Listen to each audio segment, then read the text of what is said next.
My name is Lori. I lost my mom 17 and a half years ago, and I started this foundation. Took me a while to get my life together and recover from her loss. And I started this foundation in her memory and to help all the women that are battling this silent killer, and to also create awareness for this disease. My mom was 65 when she passed away, a perfectly healthy woman, went misdiagnosed for a long time until finally when she was with her internist took an x-ray and found some fluid in her lungs.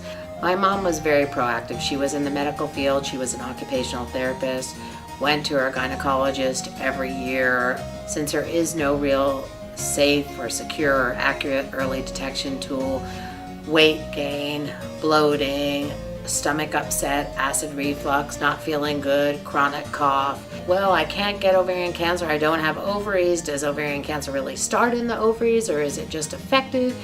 Do the ovaries feel the first effect of it? So I thought something really needs to be done, and there really needs to be a tool.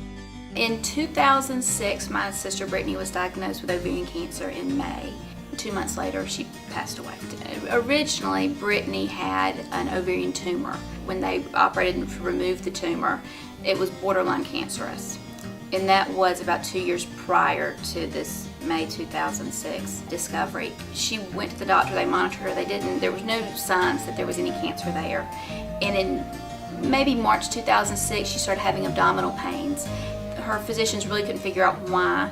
She had a number of CT scans and sonograms. In May, her doctor decided to do exploratory surgery to try to discover what the cause of the pain was, and during that surgery, he discovered she had ovarian cancer. She was having a regular CA-125 every 3 months, and her scores were always normal.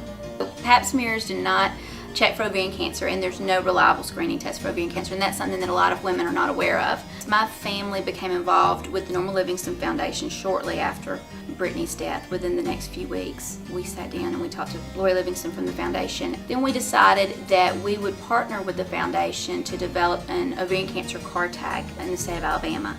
This tag would raise money on an annual basis for ovarian cancer research here in the state of Alabama.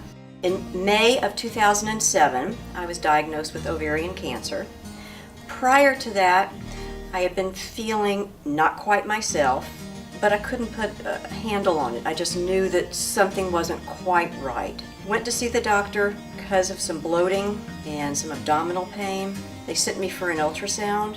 Knowing that I am at risk for ovarian cancer, I mentioned to the ultrasound tech, I said, just take a look at my ovaries. And she said, well, ma'am, we just don't usually do that. And I said, well, I'm at risk for ovarian cancer. Just take a look there. The ultrasound was at Kirkland Clinic. I walked back to work. It's about 4 blocks. Within this 4-block walk back to work, I get a call from my doctor. Barry, we have the results of the ultrasound. You need to come in and see me. Tell me what it was. Is it colon? Is it somewhere on my liver? And she said, no, there was a rather large cyst on your ovary. I said, it's ovarian cancer. I need to see a GYN oncologist. I need an appointment for tomorrow.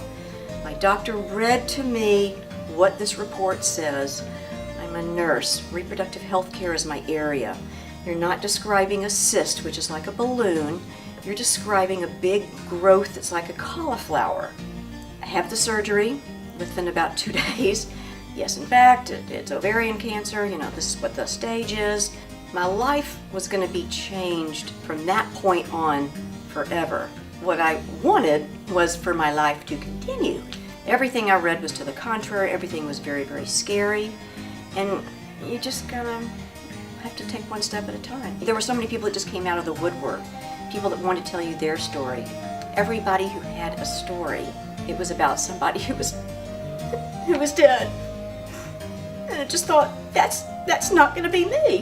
That can't be me. I am a healthy person. I'm a marathon runner. I can't be that person. I'm not sick. I never thought of myself as sick. But I realized that it just takes one cell. Just one cell. So I'm really in the same boat as everybody else. But I don't feel sick. I feel well. And that's my story.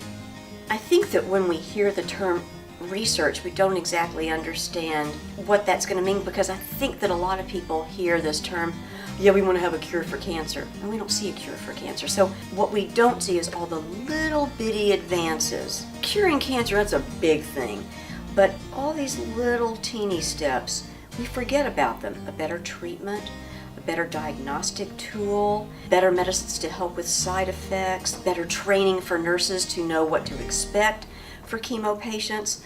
All that stuff, it has to be funded. We know when something is not right. We may not know exactly what it is, but we have to listen to our body. We are our own advocates because we are with our bodies all the time. We know when there are subtle changes, and you just have to pay attention. Listen to your body.